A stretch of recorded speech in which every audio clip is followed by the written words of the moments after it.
Já nikdy nedokážu odhadnout, kdy to půjde dolů, ale dokážu odhadnout, kdy to půjde nahoru, což je pro mě mnohem důležitější. Takže tady nám začal downtrend, je to a tady se Dave se plazí k baru, hledá svůj drink, v kapse má prázdno, myslí, že je king.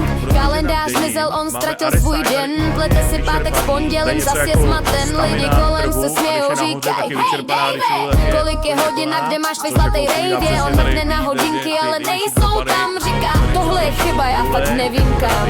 Ferdinand hovořil, svý nehrajou, Dým se valí světla, tančí všichni znají. Dave je protivný sám sobě, neví jaký je datum, neví jaký je datum. V ztrácen baru hledá klid v hlavě, neví jaký je datum, neví jaký je datum.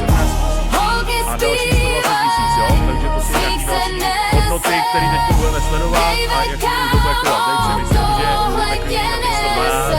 návruce limonádu tvrdí, že je džin, keci o včerejšku, to je jeho spin na stěně hodiny, on čteje pospátku, je to 8 ráno, zmatek na oplátku, sklenky, cinka, beat, pořád duní, parta holek na něj mávaj, Dave zmizí v lůně, holky šeptaj, pojď k nám, tady je světlo, ale Dave má chaos, kde zůstalo jeho jetlo.